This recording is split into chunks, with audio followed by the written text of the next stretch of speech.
మీ తెలుగు నేస్తం Telugu stop app వెంటనే play store, app store లో డౌన్లోడ్ చేసుకోండి. ప్రతిక్షణం అన్ని తెలుగు వార్త విశేషాలతో పాటు మీ లోకల్ ప్రాంత వార్తలు కూడా సులభముగా తెలుసుకోండి. తూర్పుగోదావరి జిల్లా రాజానగరంలో వారాహి విజయభేరి సభ నిర్వహించడం జరిగింది. ఈ కార్యక్రమంలో జనసేన అధినేత పవన్ కళ్యాణ్, రాజమండ్రి ఎన్డీఏ కూటమి అభ్యర్థి పురంధేశ్వరి పాల్గొన్నారు. ఈ సందర్భంగా పవన్ ప్రసంగిస్తూ ముఖ్యమంత్రి జగన్ పై సీరియస్ వ్యాఖ్యలు చేశారు. రాష్ట్రంలో కూడా ఎన్డీఏ కూటమి అధికారంలోకి వస్తుందని సంచలన వ్యాఖ్యలు చేశారు. రాజానగరం స్థానిక వైసీపీ నాయకులపై మండిపడ్డారు. అంతేకాకుండా తన చుట్టూ ఉన్నవారు ఎవరో తెలియాలనే పొగపెట్ట అందరూ వైసీపీలోకి వెళ్లారు. పోలవరం పూర్తి చేసే బాధ్యత ఎన్డీఏ కూటమిదే. పోలవరం ప్రాజెక్టుని అడ్డం పెట్టుకొని జగన్ ప్రభుత్వం ఏటీఎం మిషన్ లాగా వాడుకుందని కేంద్ర జలశాఖ మంత్రి గజేంద్ర షెకావత్ తనకు తెలియజేసినట్లు పవన్ కీలక వ్యాఖ్యలు చేశారు. అంతేకాకుండా తనపై గతంలో రాళ్లు విసిరినట్లు చెప్పుకొచ్చారు.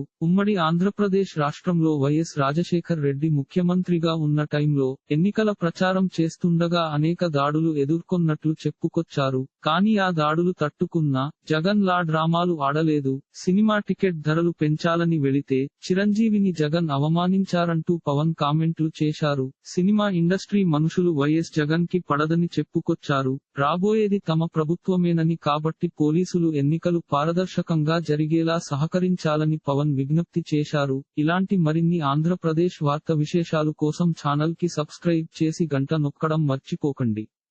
ఈ వీడియోని తోటి మిత్రులకి షేర్ చేయండి. మీ అభిప్రాయాన్ని కామెంట్ లో తెలపండి.